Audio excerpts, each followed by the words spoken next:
A few days ago, this young Elizin returned to the realm in order to once again show us the meaning of love.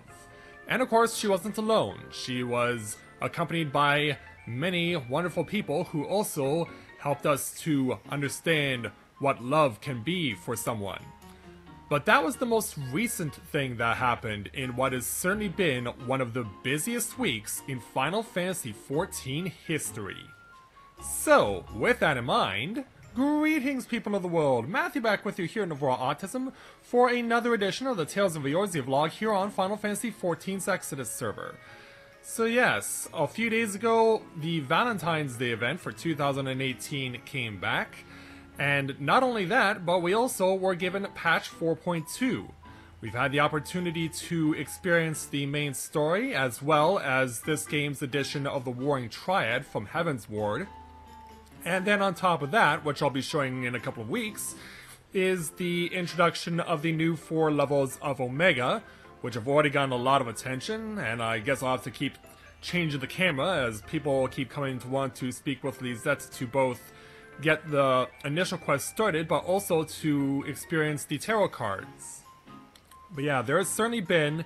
a lot of things to look forward to with this patch, and not only that, it's given us a lot of things to think about in terms of the story that has been introduced. We knew full well that we were going to eventually have to confront the Guardians at some point, but we had no idea that we were going to be experiencing the encounter that we did. I mean, we certainly had to deal with their emissary, quote-unquote, but as the story has seen, he has ulterior motives for wanting to try and strike a deal with Doma, and on top of that, it gives us worry that it is a pretext to wanting to get his revenge, because, yeah, the way he left us on his parting note, he was certainly seething as like, I'm gonna get my revenge on you. And he certainly looks like he is bound and determined to do that in the next patch, and he'll probably use the prisoner exchange as a means to do that. I mean, we're still a few months away from the introduction of patch 4.3, but I think it's safe to assume that the prisoner exchange that he intends to do will either be sending back Doma a bunch of their dead corpses, or he brings them back to Doma and then conveniently kills them after the Guardian prisoners have been exchanged over. I can totally see that happening because it seems like the sort of thing that they would pull in order to try and get an attempt to get their quote-unquote land back. I know this is certainly something that we will have to be contemplating and considering when patch 4.3 begins in a few months, but we'll see how everything goes. And then on top of that, getting the opportunity to see the first part of the what's known as the 4 Lords, getting to see Byakko, who's the first of those 4 Lords, and getting to do is the battle against his altered tiger-human hybrid was certainly quite the amazing experience, to say the least. Not the least of which included the section in the middle of the fight where you were essentially skydiving.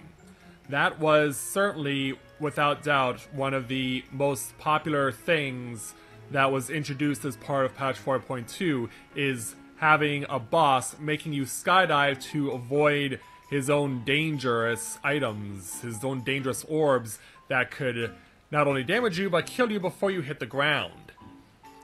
I know that for me, I certainly am glad for the fact that I've been able to avoid those cleanly so far whenever I've found myself doing that particular battle. And I know that anyone who gets the opportunity to do that fight is certainly going to be enjoying that experience, because it, as I said, it has been a universally praised addition into a boss fight.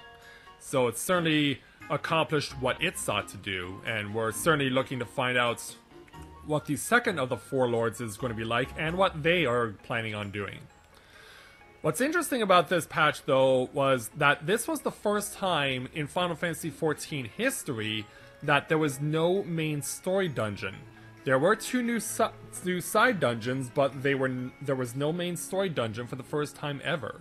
We had a Fractal Continuum hard mode, as well as the Hell's Lid, which was the precursor to the battle against Byakko.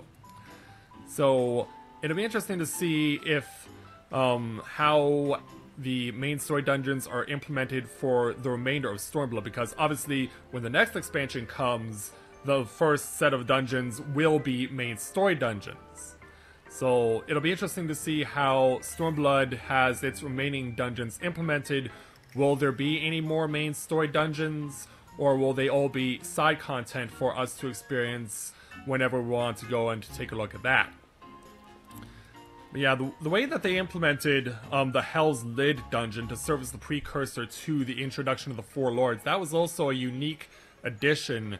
to Final Fantasy XIV, and we're certainly very impressed with the way that they did that for us because of the way that everything was done. I know that people are definitely going to be looking forward to, as I said, the second of the Four Lords and who they are and what unique mechanics will be introduced. And then of course there is also going to be the second set of Omega levels. We haven't had the chance to see those, but we know that people are already getting their clears, doing what needs to be done. I always give myself some time to wait until people have been able to get through those clear and get them done so that I can feel more confident about the group I'm going with. But yeah, it'll be interesting to see because as I mentioned before, prior to the introduction of patch 4.2, one of those particular bosses that'll be part of the Omega set for 5 through 8 is a very famous Final Fantasy final boss. So it's already looking to be quite the experience. How they will be implemented with the mechanics that they did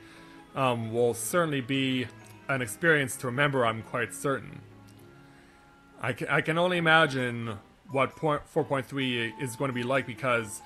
even though there was no main story dungeon, I think it goes without saying that for a lot of people, 4.2 may very well be one of the best patches ever introduced into Final Fantasy XIV. Considering everything that we get to do and everything that you get to accomplish and the way everything is set up, it has certainly been a very positive experience for everyone, and there's no doubt in my mind that we are gonna hope and wonder what's going to be the encore when patch 4.3 comes out in the spring. And so, yeah, it's been quite the experience already for 4.2, and it's not even been a full week yet.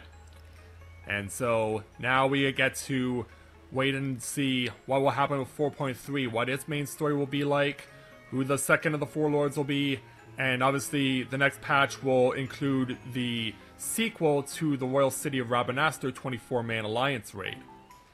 So that's a lot of things to look forward to, and I hope that you guys will share the experience with us and see exactly what unfolds. But for now, that is going to do it for this edition of the Tales of Eorzea vlog, and as always, if you have a character here on Exodus or looking to create one here on Exodus and you are looking for a free company, we'd be more than happy to have you with us. So thank you very much everyone for watching, and until next time everyone, this is Matthew at Novora Autism, saying take care, and I'll see you soon.